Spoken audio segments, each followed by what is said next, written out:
और नतीजा बड़ा खतरनाक आया है। खुदा ने रद्द कर दिया है, खुदा की हजूरी इससे जुदा हो गई है, खुदा जुदा हो गया है और खुदा ने एक और शख्स को चुन लिया है।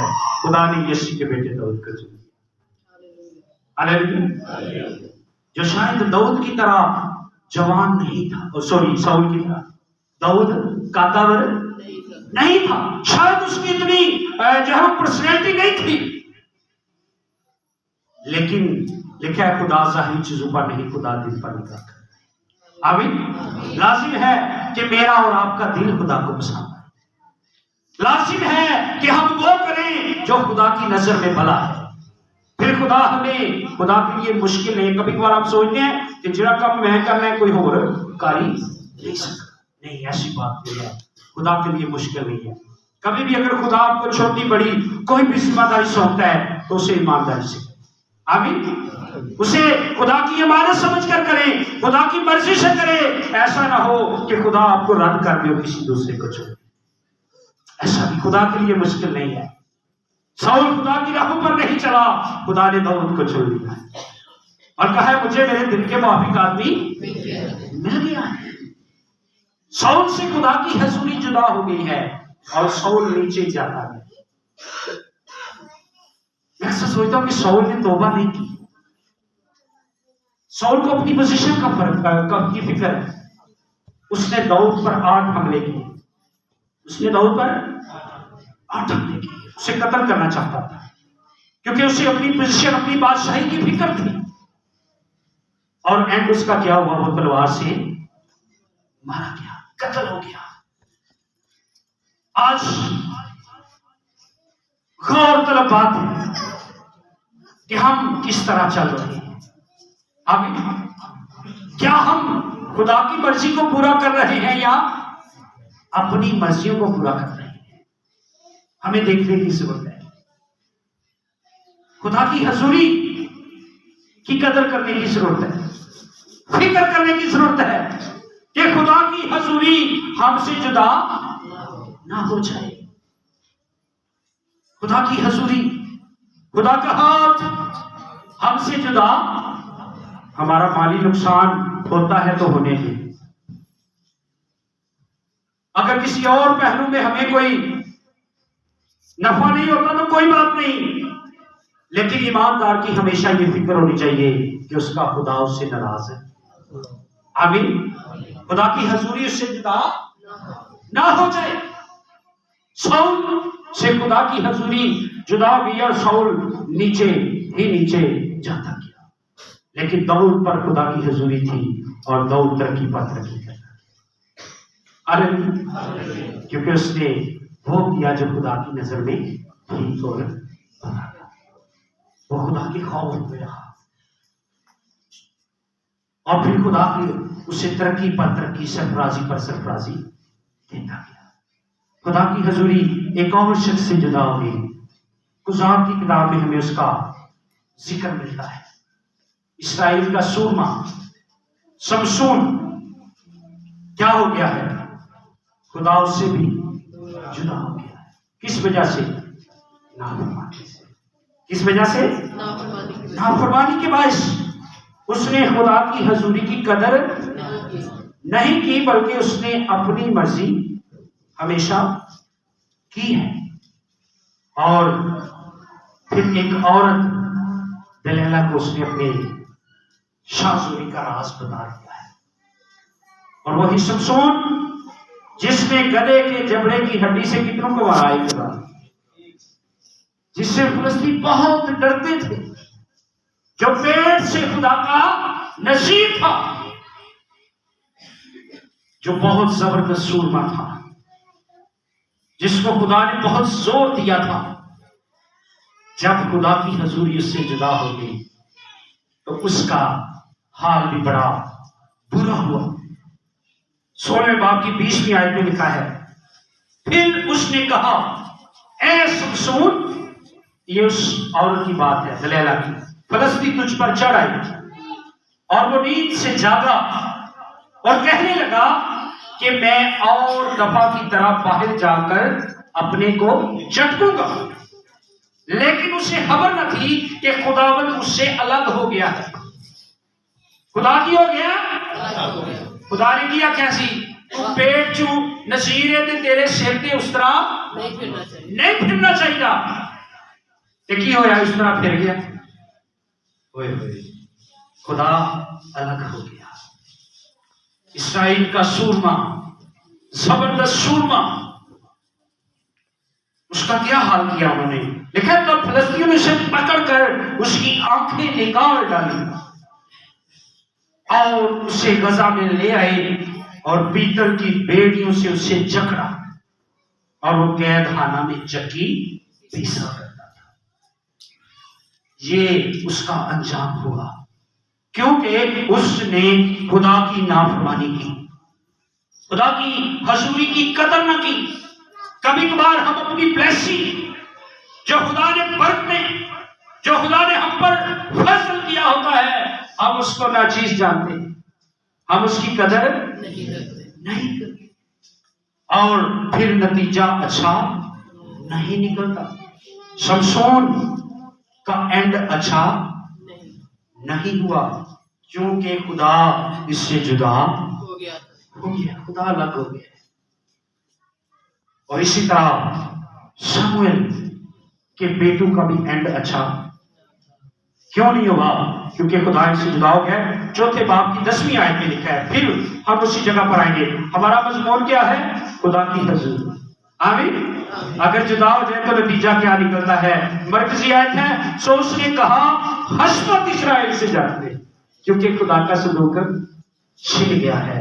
लिखा है चौथे बाब की 10वीं आयत में, और फिलिस्ती लड़े और बनी इस्राएल ने शिकस्त खाई और हर एक अपने डेरे को भागा और वहां नहायत बड़ी हुर्रेसी हुई क्योंकि 30,000 इस्राएली प्यादे वहां खेत आए, यानी कत्ल हो गए।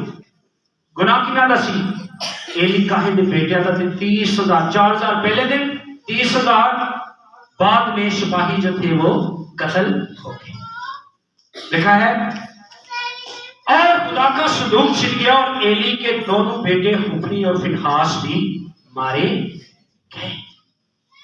दोनों बेटे भी मारे गए, 34,000 सिपाही भी कत्ल हो गए। और इस वाक़े की खबर जब एली काहिन को पहुंची, एली काहिन इस इंतजार में था कि खुदा हैरी करे, सदूक भी किया है, जब के लोग गए ने।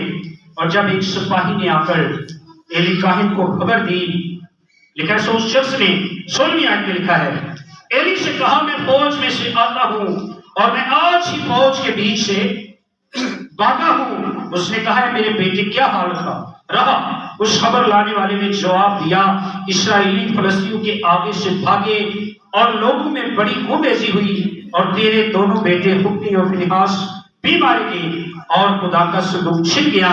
जब उसने खुदा के सलूक का जिक्र किया तो वो कुर्सी पर से पछाड़ खाकर फाटक के किनारे गिरा और उसकी गर्दन टूट गई और वो मर गया, क्योंकि वो बुढ़ा और भारी आदमी था।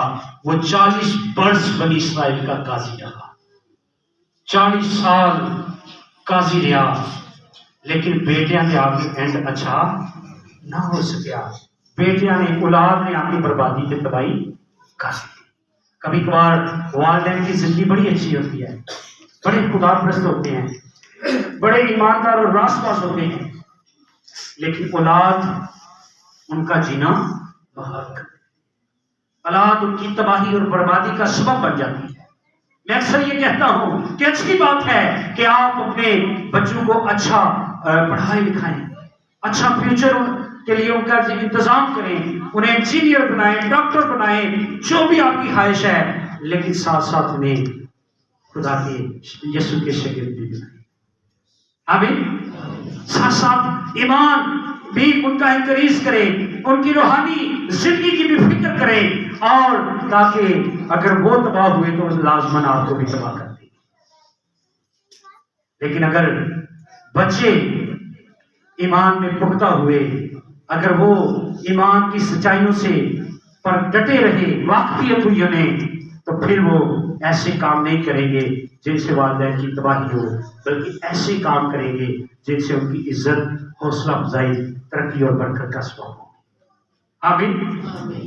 इस्राइल की हजूरी एली के खानदान से जुदा हो गई है और नतीजा तबाही का है, नतीजा हलाकत का है, नतीजा फना का है और सब कुछ जाता रहा है। सदूक भी छिड़ गया है, बेटे भी दोनों मारे गए हैं और जो है वो सिपाही भी बहुत बड़ी तादाद में 34,000 सिपाही कत्ल हो चुके हैं। और इसी तरह एली खुद भी मर गया है, शाऊल से खुदा की हजूरी जुदा हो गई है, शाऊल कत्ल हो गया है।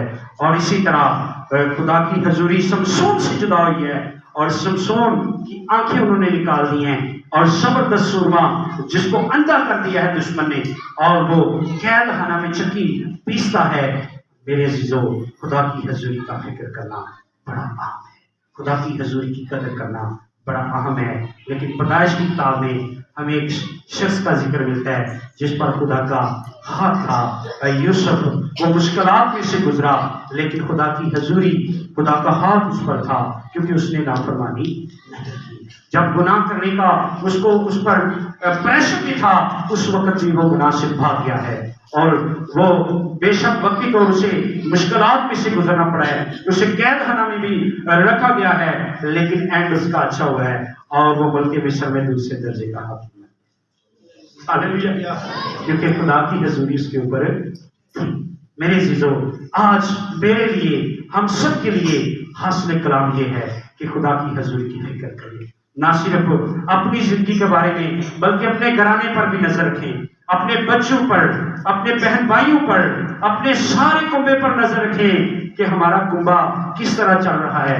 अगर कोई गलत ट्रैक पर चल रहा है तो उसे दुरुस्त पर लाने की कोशिश करें ताकि वो भी बच जाए और आप भी बच जाए और आपका एंड भी अच्छा हो, खुदा आपसे जुदा ना हो, उसकी हजूरी आपसे जुदा ना हो और आप एक फतहमंद जिंदगी बसर करें और आसमानी बादशाह के शहीद बन सकें।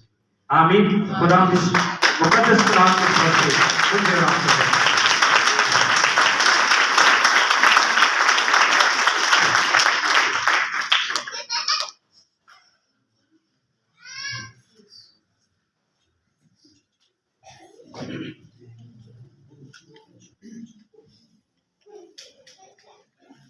आइए खुदा के कलाम के लिए जोरदार तालियां।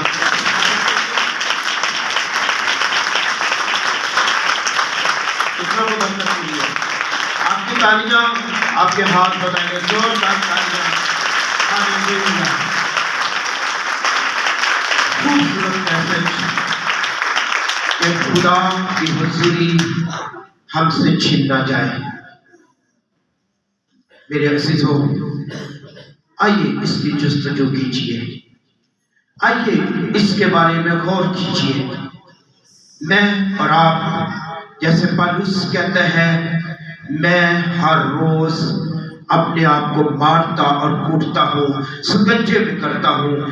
चेक कीजिए कहीं कोई ऐसी बात तो नहीं आ गई जिसकी बदौलत खुदा की हुजूरी मुझसे छीन ना जाए।